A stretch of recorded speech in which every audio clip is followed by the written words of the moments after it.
उत्तर प्रदेश में बसपा प्रमुख मायावती ने गुरुवार को अंबेडकर जयंती के मौके पर विरोधी दलों की सरकारों को जातिवादी करार देते हुए आरोप लगाया है कि जातिवादी सरकारें उपेक्षित वर्ग के नेताओं को अपने समाज का भला करने की छूट नहीं देती है और यदि कोई कुछ करने का प्रयास भी करता है तो उसे दूध में पड़ी मक्खी की तरह निकालकर बाहर फेंक दिया जाता है।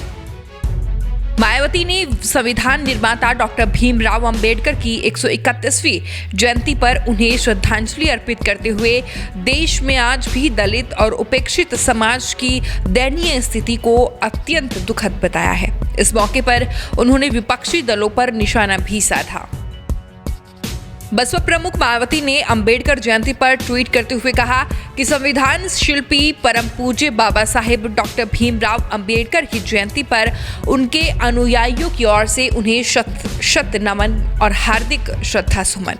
करोड़ों कमजोर और उपेक्षित वर्गों तथा मेहनतकश समाज आदि के हित और कल्याण के प्रति उनके महान और ऐतिहासिक योगदान के लिए देश हमेशा ऋणी और कृतज्ञ है।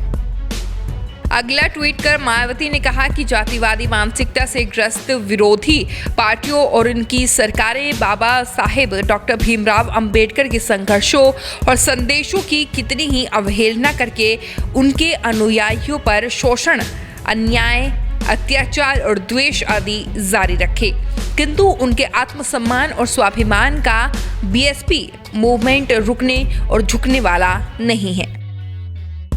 एक और ट्वीट कर बसपा सुप्रीमो ने कहा कि जातिवादी सरकारें उपेक्षित वर्ग के नेताओं को अपने समाज का भला करने की छूट नहीं देती है। यदि कोई समाज का भला करने का सोचता भी है तो उसको दूध की मक्खी की तरह निकालकर बाहर कर दिया जाता है, जैसा कि अब तक यहाँ होता आया है। इसीलिए इन वर्गों की हालत अभी तक मजबूर, लाचार और अति दुखद है। बता दें कि अंबेडकर जयंती के मौके पर मायावती ने आज सुबह यहां स्थित बसपा के प्रदेश कार्यालय में बाबा साहब की प्रतिमा पर श्रद्धा सुमन अर्पित किए हैं। इस मौके पर बसपा के महासचिव सतीश चंद्र मिश्रा सहित पार्टी के अन्य वरिष्ठ नेता भी उपस्थित रहे। Bureau report, news 80 desk.